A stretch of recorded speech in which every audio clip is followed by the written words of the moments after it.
आइए बिना किसी देरी के आज के इस बेहद दिलचस्प चर्चा में उतरते हैं। इस विश्लेषण में हम प्राचीन पुराणों के कुछ सबसे रहस्यमय और रोमांचक पन्नों को पलटने जा रहे हैं। आज हम बात करेंगे भगवान शिव के उन महाकाव्य युद्धों की जो सच कहूं तो सिर्फ देवताओं और दानवों के बीच की कोई आम लड़ाई नहीं थे। इनके पीछे एक बहुत गहरा, बहुत ही अद्भुत दर्शन छिपा है। ये पूरी की पूरी कथा अज्ञान यानी अंधकार पर ज्ञान यानी परम सत्य की विजय के बारे में है। हम अंधकासुर, जालंधर, भस्मासुर और त्रिपुरासुर जैसे खूंखार दैत्यों की कहानियों के जरिए ये समझने की कोशिश करेंगे कि कैसे ये लौकिक युद्ध असल में हमारे ही भीतर चल रहे मानसिक और आध्यात्मिक संघर्षों का आईना है। अब इन रोमांचक कथाओं में आगे बढ़ने से पहले एक बड़ा ही अजीब सा विरोधाभास सामने आता है।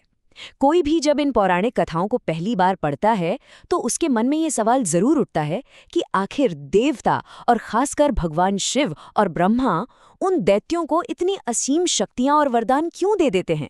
मतलब जो आगे चलकर उन्हीं के लिए सबसे बड़ा खतरा बनने वाले हैं, स्वयं विनाश के देवता उन्हें अमरता या अजेय होने का वरदान क्यों दे देते हैं। सोचिए जरा।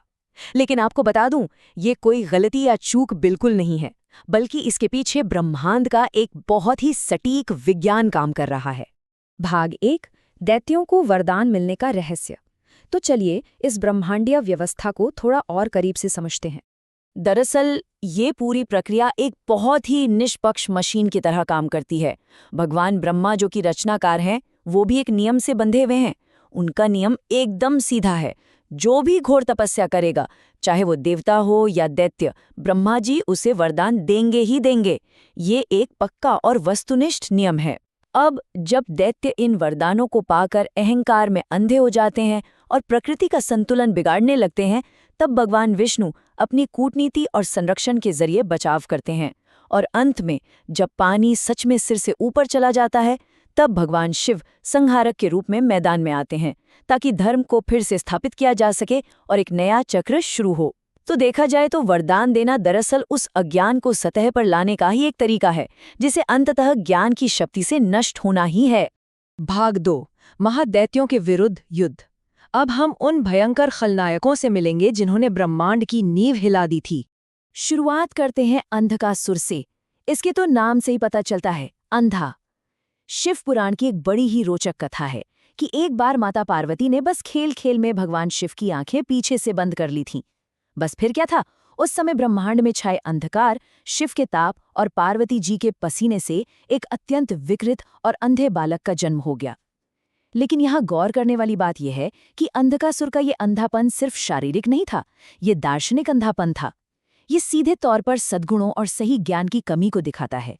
खैर, अपने भाइयों के तानों से तंग आकर उसने 10,000 वर्षों तक एक पैर पर खड़े होकर ऐसी घोर तपस्या की जिसकी कल्पना करना भी मुश्किल है।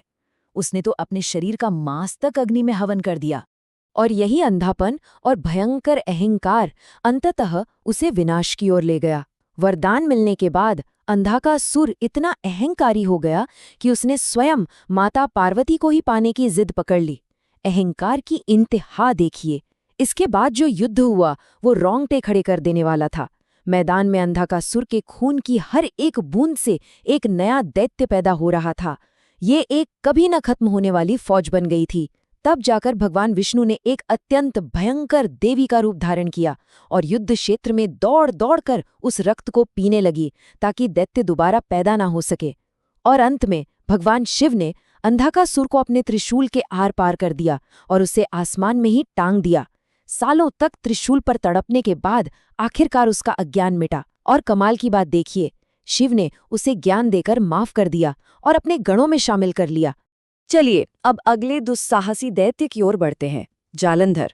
ये एक ऐसा दैत्य था जिसे अपनी ताकत का इतना ज्यादा नशा था कि उसने सीधे स्वर्ग के राजा इंद्र को ही युद्ध के लिए ललकार दिया, सिर्फ ये दिखाने के लिए कि बॉस कौन है।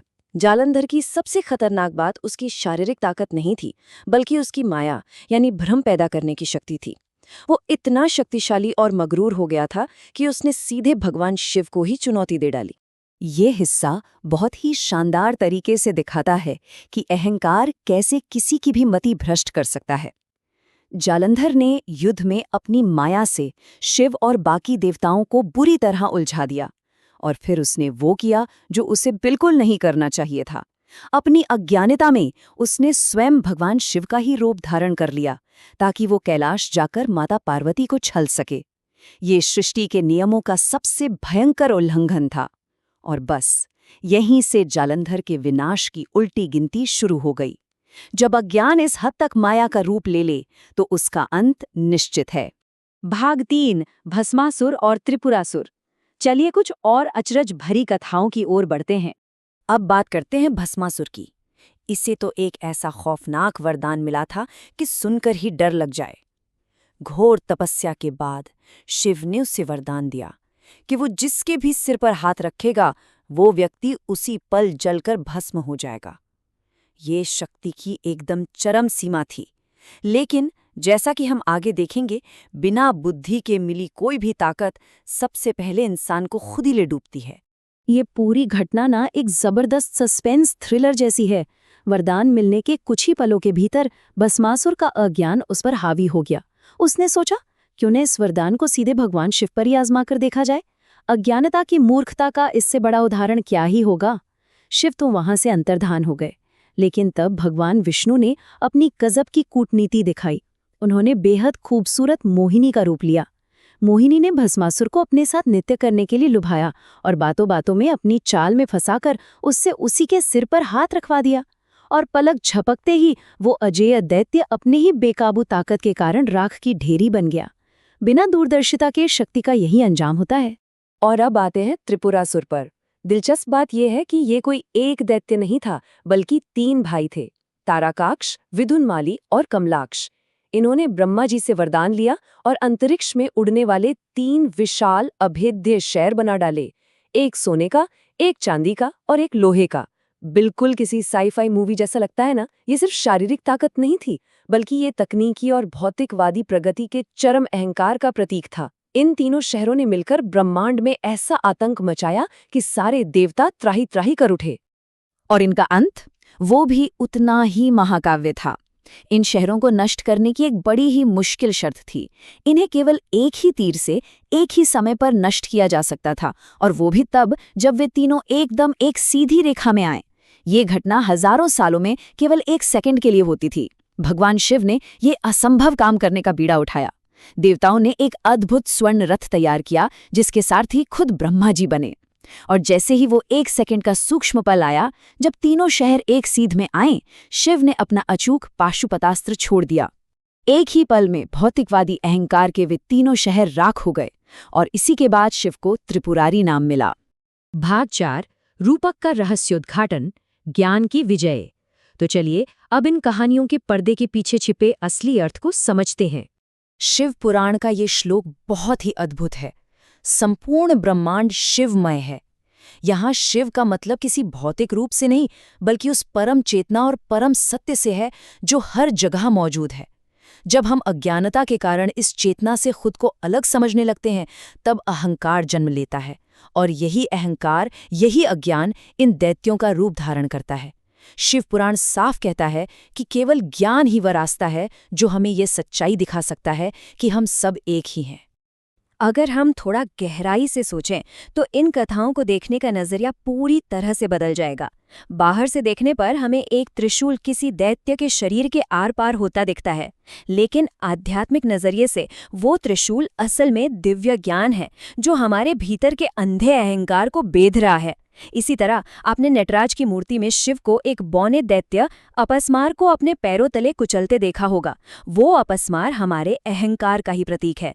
और सबसे खास बात, शिव उसे मारते नहीं हैं, बल्कि हमेशा दबा कर रखते हैं, क्योंकि जीवन में सही संतुलन बनाए रखने के लिए अज्ञान को हमेशा दबा कर रखना पड़ता है। सच कहूं तो ये प्राचीन दैत्य सिर्फ कहानियों के विलन नहीं हैं। ये तो हमारी अपनी इंसानी कमजोरियों का ही मूर्त रूप है। अंधकासुर क्या है? वो हमारा अंधा अहंकार है जो हमें सच देखने ही नहीं देता। जालंधर हमारा वो घमंड और माया है जो हमें झूठे भ्रम में फंसा के रखता है। भस्मासुर हमारी वो बेकाबू ताकत है जो बिना दूरदर्शिता के खुद हमारा ही नुकसान कर बैठती है। और त्रिपुरासुर वो हमारे समाज का वो सामूहिक भौतिकवादी अभिमान है जहां हमें लगता है कि पैसे और तकनीक के दम पर हम कुछ भी कर सकते हैं। शिव के हथियार असल में इन्हीं आंतरिक बुराइयों पर प्रहार करते हैं। डमरू की आवाज को ही ले लीजिए, ये समय की निरंतरता और इस पूरे लौकिक सिद्धांत का प्रतीक है। भगवान शिव जब तांडव करते हैं तो वो सिर्फ प्रलय या विनाश नहीं होता, बल्कि वो तो अज्ञान को मिटाकर एक नई और शुद्ध चेतना बनाने का लौकिक नृत्य होता है। डमरू की हर एक थाप हमें यही याद दिलाती है कि समय के साथ हर भौतिक अहंकार को तो मिटना ही है, अंत में केवल ज्ञान ही शेष रहता है। तो इन सारी कथाओं से हम क्या सीख सकते हैं? ये प्राचीन ग्रंथ हमें बहुत ही स्पष्ट रूप से सिखाते हैं कि बेलगाम इच्छाएं और अहंकार हमेशा पतन का ही रास्ता होते हैं। कई बार अज्ञान के इस घने अंधेरे को मिटाने के लिए कठोर बल और गहरे ज्ञान दोनों की जरूरत पड़ती है।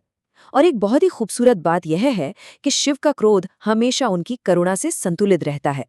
अंधकासुर की कहानी याद है ना, जिससे पहले कठोर सजा मिली, लेकिन जब उसे ज्ञान प्राप्त हुआ तो उसे माफ करके अपना लिया गया। इसका मतलब है कि कोई भी गलती इतनी बड़ी नहीं होती जिसे सच्ची भक्ति और आत्म सुधार से ठीक न किया जा सके। हम इस विश्लेषण के बिल्कुल अंत में ना गए हैं। देखिए, आज हमारे आसपास उड़ने वाले शहर तो नहीं है, ना ही त्रिशूल लेकर लड़ने वाले दानव घूम रहे हैं, लेकिन वे दैत्य आज भी हमारे भीतर जिंदा हैं, हमारे दैनिक जीवन में अहंकार, लालच और माया के रूप में। सोचने वाली बात यह है कि हम अपने जीवन में इस अज्ञान के दैत्य को कैसे पहचानें, और उससे भी ज्यादा जरूरी ये है कि हम अपने भीतर के उस शिव या आंतरिक ज्ञान को कैसे जगाएं जो इस अहंकार को हमेशा के लिए शांत कर सके। इस विचार के साथ आपको छोड़ जाता हूं। उम्मीद है कि अज्ञान पर ज्ञान की विजय का ये लौकिक विश्लेषण आपके लिए ज्ञानवर्धक रहा होगा। सत्य को खोजते रहिए और सीखते रहिए।